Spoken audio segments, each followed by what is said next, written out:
Karena itu kita berkunjung ke 3 daerah. Yang pertama adalah Jawa Tengah. Kenapa kita milih Temanggung? Karena memang di sini basis pertanian. Salah satunya di mana? Di Jawa Tengah.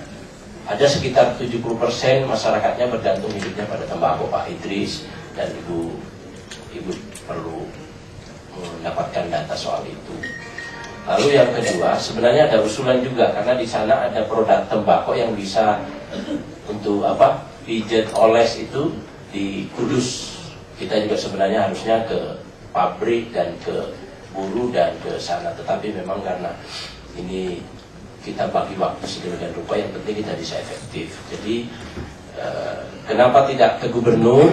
Bukan tidak ke gubernur, kita sudah ketemu gubernur waktu sebelum pembahasan prolegnas bersama Menteri Kesehatan dan Menteri Bea Cukai, Menteri Tenaga Kerja, Menteri Pertanian dan seterusnya. Kita sudah ketemu, oleh karena itu kita sowan ke Pak Bupati dan masyarakat Abdi dan masyarakat, termasuk pola tumpang sari dan seterusnya. Kemudian di aspek kelembagaan, ya, memang man behind the gun, artinya kan itu. Kemudian usaha tani tembakau ini, Pak, perkebunan rakyat itu 76,03%, yang setelah Jawa Timur, NTB dan lainnya. Kemudian perkembangan areal tembakau ini setiap tahun naik sekian dari sekitar 40.000 hektar. Diversifikasi, kemudian agroekosistem, penanganan pasca panen, pemberdayaan petani, ya, sudah permohonan masukan kami. Jadi misalnya pasal 9 ayat 1, nah, di situ standar produksi tembakau sesuai dengan SNI, jadi sesuai dengan kebutuhan konsumen pabrik rokok, nah, tidak menurun terus. Kami sediakan benih unggul. Mudah-mudahan mulai tahun ini ke depan mengumpulkan punggawa pada tanggal 11 Agustus 45 setelah tanggal 6 dan tanggal 9 Hiroshima.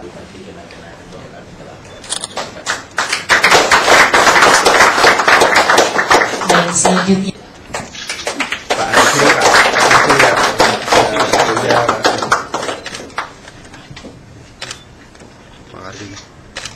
Temanggung dan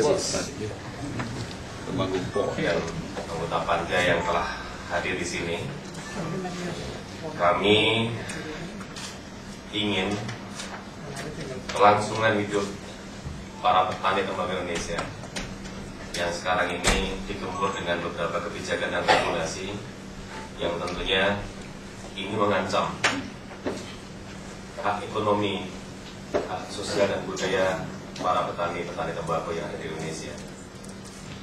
Cukup banyak.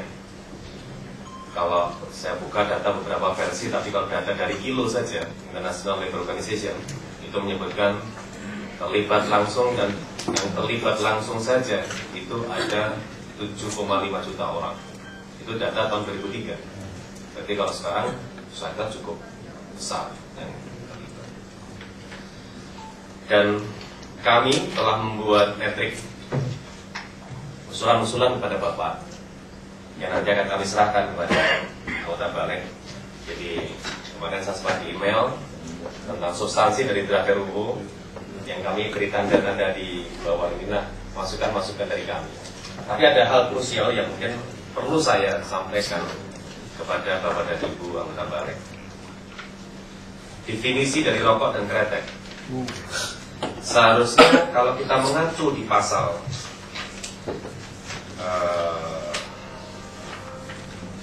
20,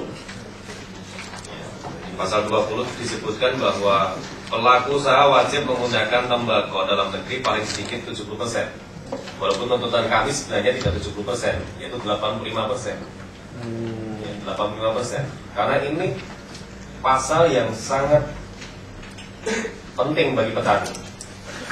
Data yang masuk impor tembakau dari tahun 2003 sampai dengan tahun 2013 ini kan kenaikannya cukup signifikan. 2003 itu hanya sekitar 28.000 ton. Tahun 2013 2010 naik menjadi 96.000 ton. Tahun 2012 itu naik menjadi 112, dan terakhir ini sudah mencapai angka 127.000 ton. Padahal produksi nasional kita itu hanya sekitar dari Sabang sampai Merauke dengan area hamparan 200.000 hektar, itu kurang lebih di angka 200.000 ton. Berarti sudah lebih dari separuh. Sudah lebih dari separuh itu adalah impor tembakau. Oleh karena itu, kenapa kami tuntut bahwa di pasal 20 ini minimal 80% dan ini dimasukkan di dalam definisi kretek. Seharusnya definisi kretek ini adalah salah satu produk tembakau yang dimasukkan dikonsumsi dengan cara untuk dibakar dan dihisap dan atau dihirup asapnya, yang dibuat dari bahan baku yang ditanam di Indonesia, bukan asli Indonesia. Karena kalau saya pernah bertemu dengan Prof. Kabul, beliau sempat menyampaikan kepada saya, Mas, saya ini beberapa minggu yang lalu ke Cina dan di sana saya tertegun dan menangis. Kenapa menangis? Karena saya melihat ada 200.000 hektar hamparan tembakau yang plasma nufahnya itu dari Indonesia. Jadi rancak Tembara, rancak Madura ada, Komloko, Temanggung ada, Bligon, Petro, Munilan ada, ditanam semua di sana. Itu asli Indonesia. Yang saya khawatirkan kalau tidak disebutkan di dalam penjelasan umum bahwa bahan baku yang ditanam bukan asli tapi ditanam. Karena asli itu asli Indonesia tapi diimpor. Itu Loko tapi dari Cina. Itu rancak Madura tapi dari Cina. Jadi di sini dijelaskan harus ditanam. Asli ditanam. Iya. Dan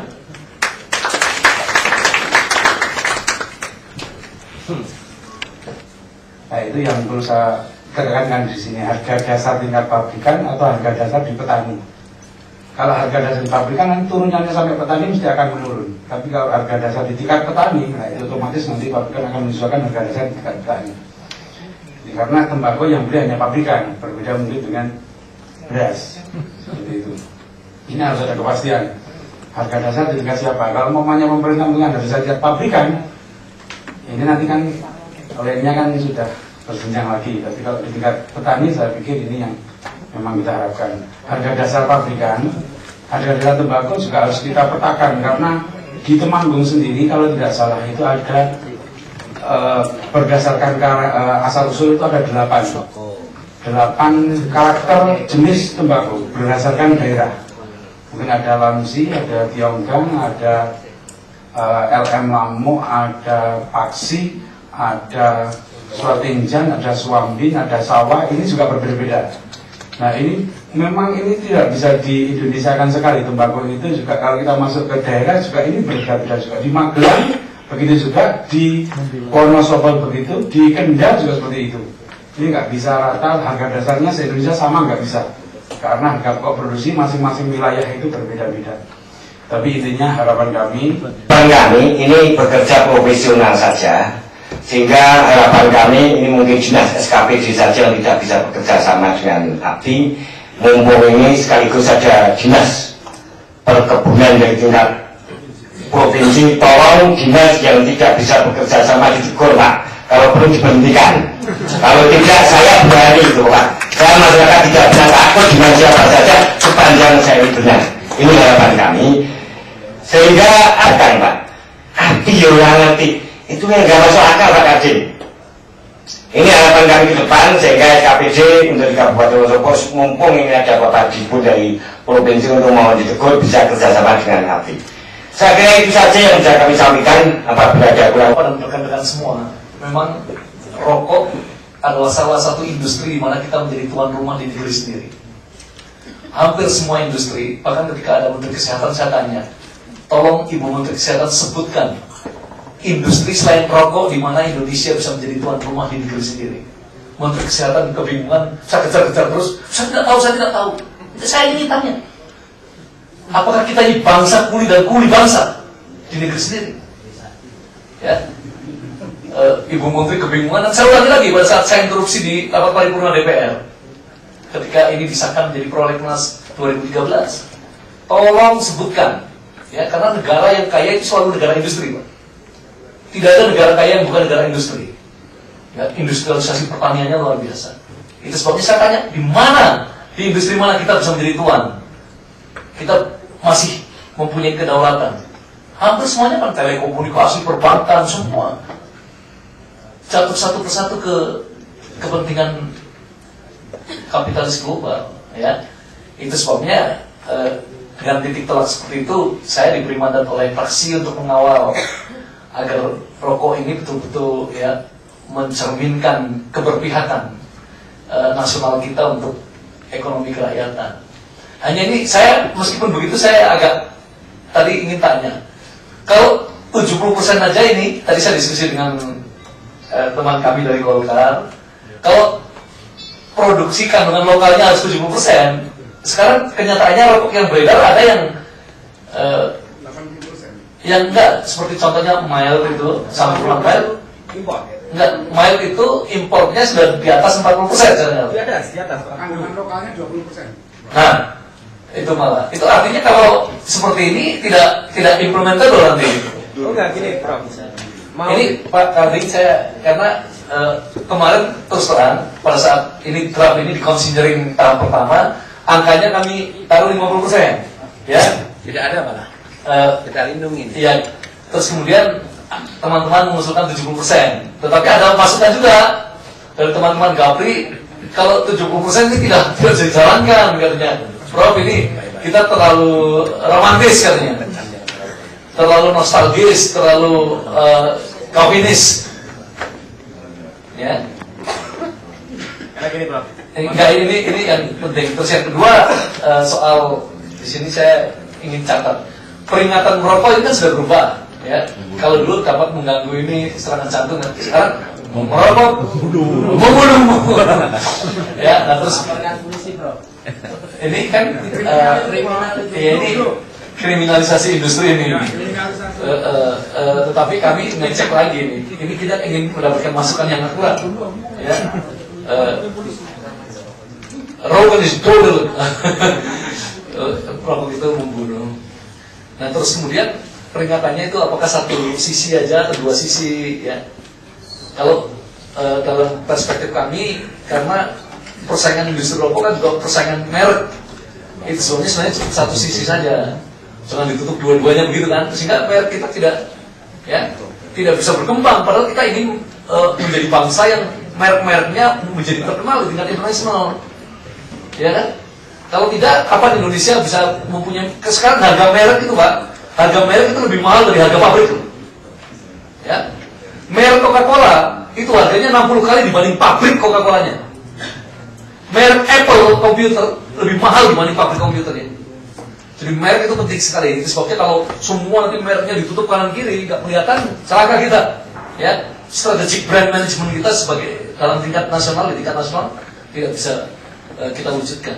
Jadi itu Mas, saya ingin lebih realistis supaya ini begitu nanti jadi bisa dijalankan. Sebab kalau jadi tidak bisa dijalankan kan repot malah. Gitu. Terima kasih. Melanggarkan Bapak Andin dengan yang dilakukan oleh Provinsi Jawa Timur, sama, hanya beda gaya saja dalam menyampaikan, tapi maknanya sama. Yang setelah saya mendengar dua provinsi terbesar penghasil tembakau, menurut pendapat saya kira ini tidak terkoordinasinya antara pemerintahan pusat dan daerah, tidak bisa memahami apa yang sesungguhnya terhadap persoalan-persoalan yang ada di daerah dengan berbagai implikasinya, terutama tembakau. Saya kira tidak tembakau saja yang menjadi persoalan bangsa ini, kedelai itu yang nggak kunjung selesai.